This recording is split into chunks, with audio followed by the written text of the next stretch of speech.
Hey, it's your favorite guy, Chris Palmer on YouTube, and I've been thinking today about what video to do, and I was going through YouTube and the internet and stuff, looking for research and stuff, and I thought I'd go on a more positive note.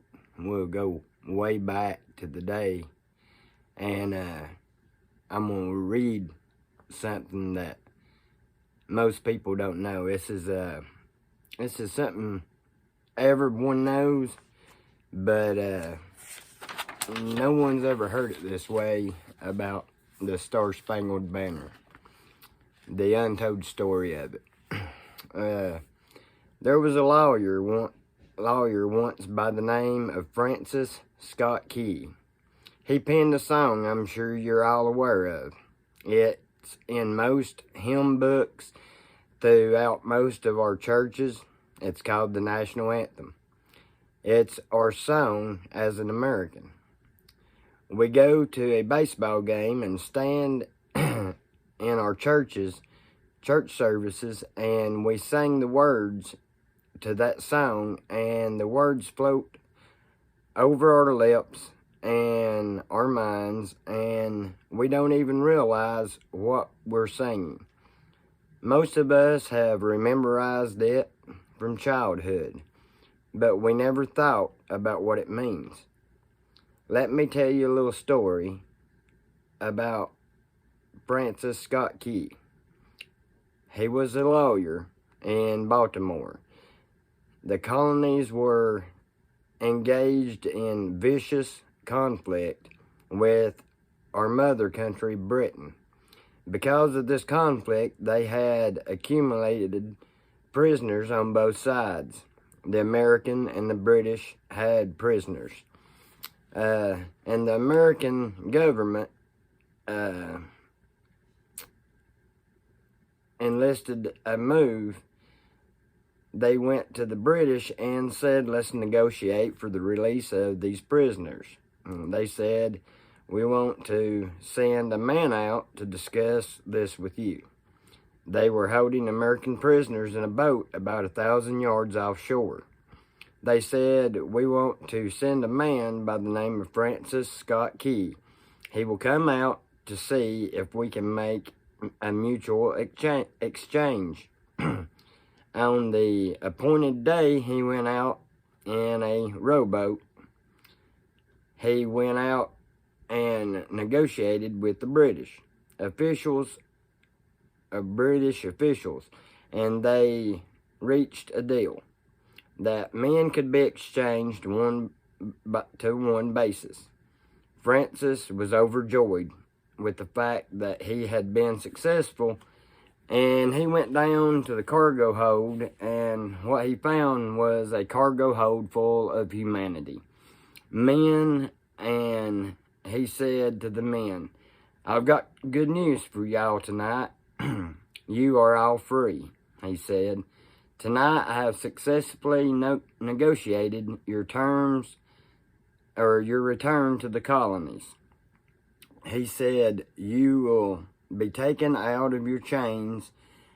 As he went back up top to arrange for their passage to shore, the admiral came to him and said, we have a slight problem, he said, and we will still honor our commitment to release the men,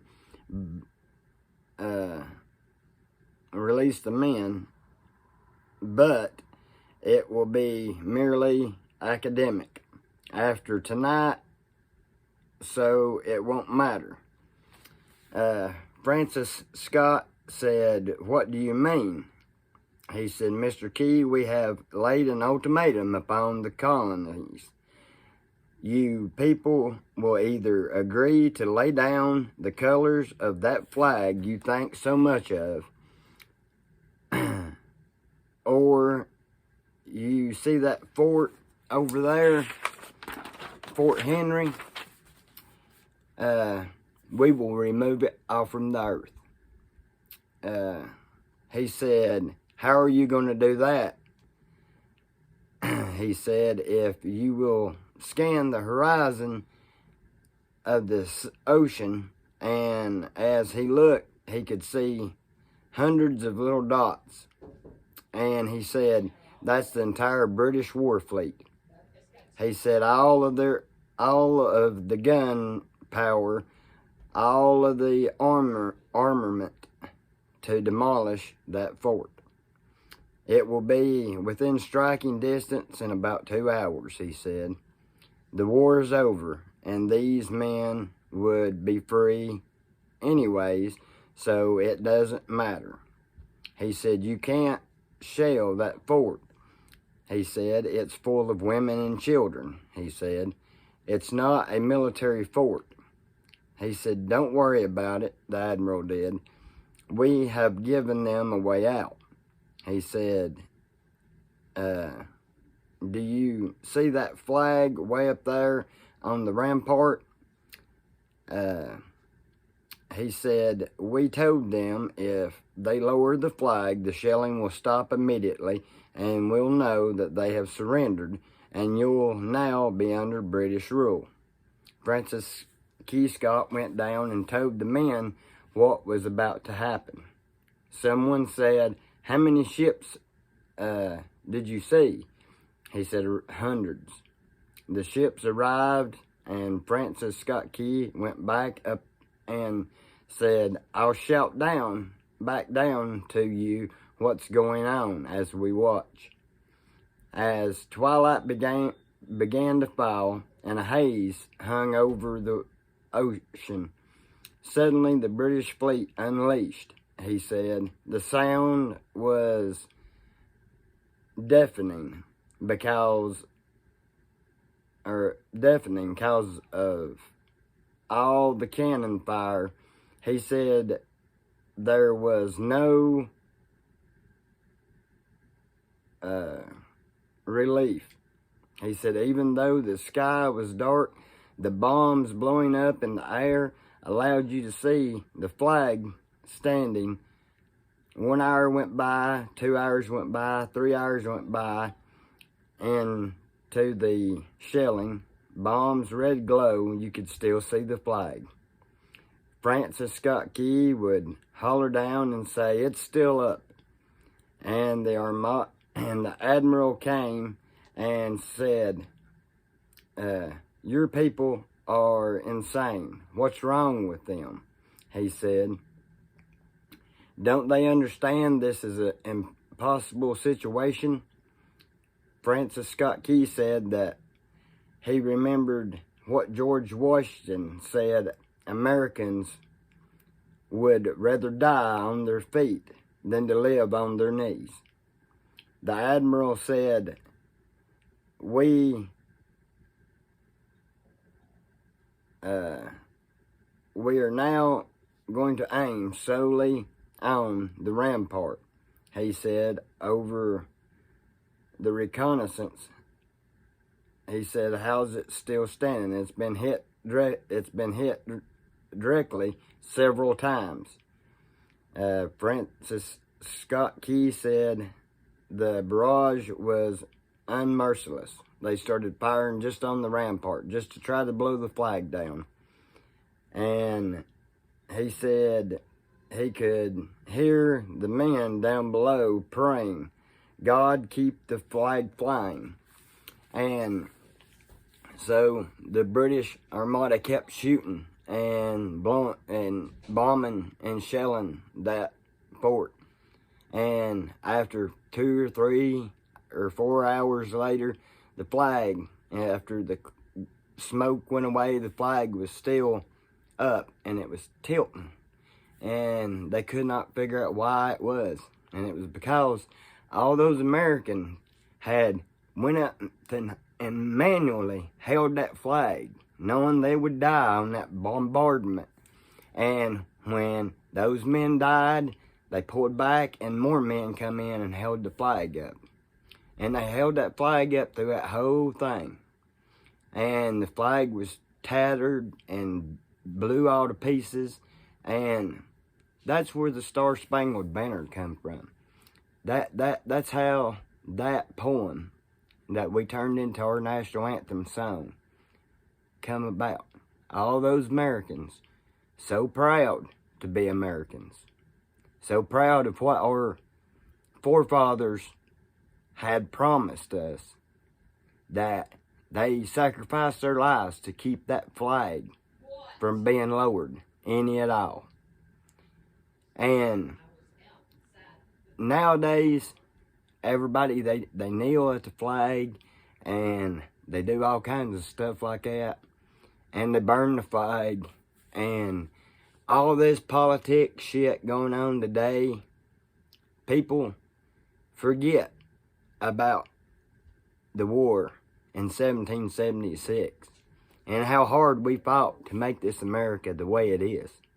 And instead of trying to keep our American values and everything, we're letting big companies and rich people that have money to put into media and social media and all that dictate how we live our lives. I mean, they banned the President of the United States, our forefathers and the Constitution, and they try to take, our Second Amendment rights away that our forefathers put up there, and they put them up there for a reason, in case the government gets too out of control. And that's to protect ourselves from them, just like we protected ourselves from the British. And nowadays these people, they don't think about our history. They don't look at what all we've been through. That we've been through the Great Depression. FDR is my favorite president. He was a Democrat. I'm a Republican. But he set forth on a mission to put every American back to work, and he got everything done. And fought World War II. And come out victory for the United States, because we stayed on those same values that we held dear, that we used to hold dear. Nowadays, those values ain't the same. Nowadays, the values that we have are nobody can talk on social media if it don't go with the agenda that social media has. The agenda, and when they talk about not talking about violence, Black Lives Matter, Antifa, all them other people, and they're bad people. They talk about violence all the time on social media, and none of them's been banned. None of the left have been banned from social media or anything for inciting violence. I mean, even CNN's, I can't even remember his name because I don't even watch the show, but I seen a quote from him. He said, "Who said protesters had to be polite and peaceful?" Well, the Constitution does. Peaceful protests are allowed. And the protest where they went and they turned it into a riot there on Capitol Hill.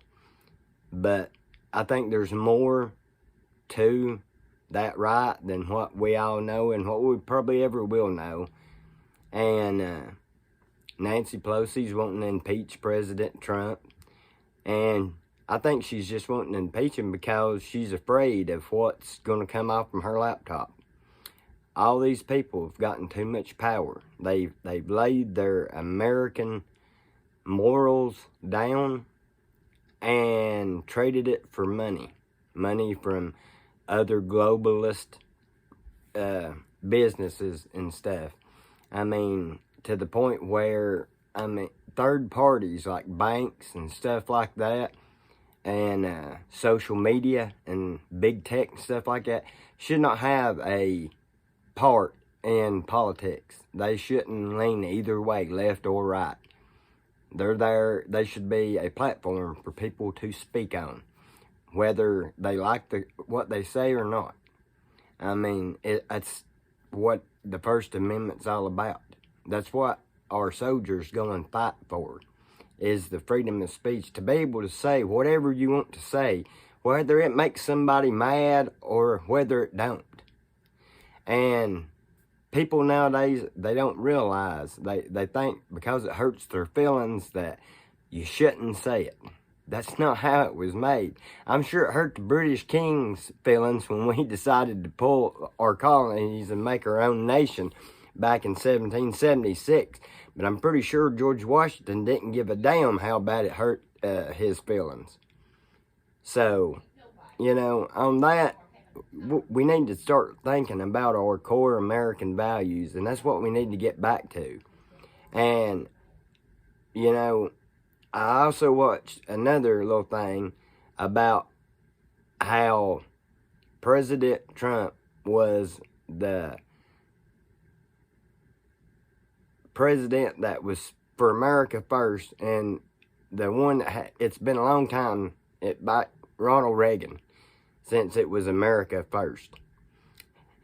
And I think when we look back on this day as Americans, that we will regret what has happened in our elections and our politics and everything else.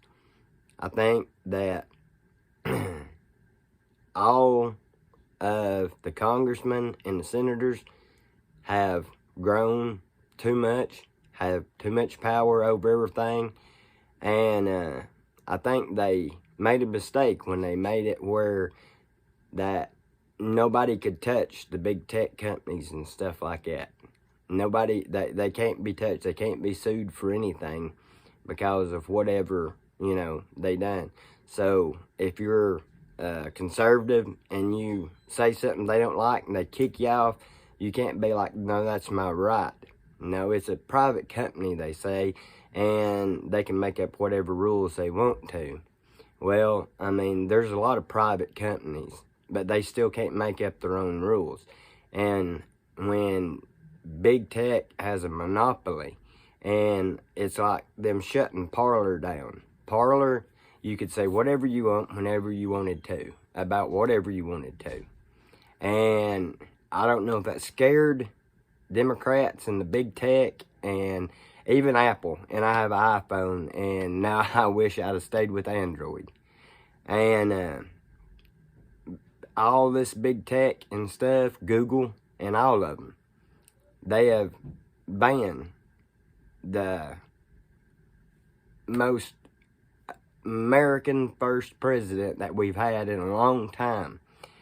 And that troubles me, because that makes me think that we're the American values and morals that we once stood upon so proudly are being destroyed by globalist entities that control and are more powerful than our president, our government, and everything else. The lobbyists still hold a lot of power in Congress and the Senate. And even President Trump's constituents, they even went against President Trump, even because they wanted to go back to the status quo. Now, where lobbyists give them money and they get richer and stuff like that. And, you know, I found out how they do it, and because I was researching, and instead of them having companies, they have their brothers, sisters, daughters, sons, whatever, run these companies. They give them money to open up, and then they profit off from it. And that goes to the lobbyist, giving the money to them to open these things up and make money. Like Nancy Pelosi and Chuck Schumer and all of them. I mean, they are not with us. They are millions and millions of dollars richer than we will ever be as we the people. So, on the whole note, just, you need to think about what sacrifice it took to get our nation to be one of the greatest nations on earth. And think about what's happening today, which is sacrificing our American morals and our core values of Americans, as Americans anyway. And you need to think about that, because once it's gone, once freedoms are took away, they don't come back. There has to be some kind of crazy thing happen, like in 1776 or 1812, or I don't know, the Civil War. I mean, it has to be some kind of crazy, violent thing to happen to get the country's back in track again. And nobody in America wants that. Nobody. Nobody wants to go through the hellish thing of war. If anybody has ever been to war, they know that they don't want that to happen. They know the psychological ramifications that come with war. And a lot of people don't understand it. And if all you have to do is look on the news and stuff, you know, most suicides are committed by soldiers that come over that are harboring thoughts of war where they've been there, and they can't get out of their own minds and stuff, and they would rather just end it all than to have to live through what they had to go through and see. And that's why I say we don't want nothing like that to happen.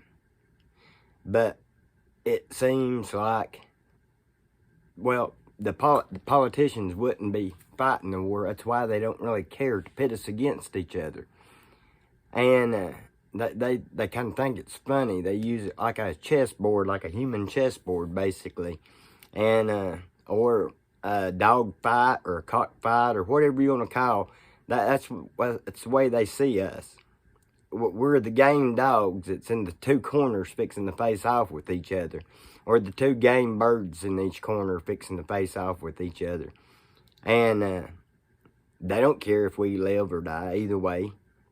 They just want their side to win.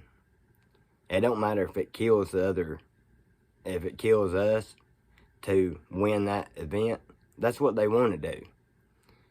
And they want to reset the economy and all this stuff. They have these great big ideals, and they have all these rich people come to these places and talk about all these great ideals and how they can save the world and all this stuff. But there's a reason why everything in trade is in American dollars, because we have been so successful by staying with our American values and our core morals and everything. So, on that note, I'm going to get off from here, and I'm going to watch some TV, and I'm going to relax. And just think about where the Star Spangled Banner came from, and the sacrifice that people done for the Constitution, and think about how our freedoms can be easily taken away, but it will be hard as hell to get them back. It will be something that we don't want to do to have to get them back, but that'll be what we have to do. But I'm just going to let you think about that, and I'm going to hop off from here, and I'm watching some TV, and I'm relaxing. I've tried to make sense of all this stuff and done research on all this stuff, and it's like any episode that you do is going to be fact checked, debunked, or whatever, but it's being debunked by the same people that say, you know, that's their opinion. Basically, they have no more information than you do on the situation, and you listen to them because they're supposed to be fact checkers or whatever. But when it comes down to it, it's just another person's opinion on what's going on. And most of it's just big tech opinion, basically. They hire people to go through and look and see And when the information runs out, that don't mean that it's debunked. That means you have an incomplete scenario, and you have to try to dig further, or you just don't have the top secret clearance to get to that information. I mean, I'm pretty sure President Trump knew all this stuff was coming about because of the 2018 presidential executive order that he had made about foreign influence and stuff. Pretty sure he knew all this was coming about, and he knew from the time that, you know, he put his hand on the Bible. 19 minutes later, they tried to impeach him. He pretty well knew that it was an uphill fight, and they didn't want him in there because he is America first, and he wants to look out for the American people and the American morals and the American values and stuff like that. And I think we'll look back and understand that we messed up real bad this time, when it'll be down the road, because it's always foresight's 2020 is what they say. But I don't know. We'll just see how it goes. I'm going to go watch some TV. Well, I'll see you later.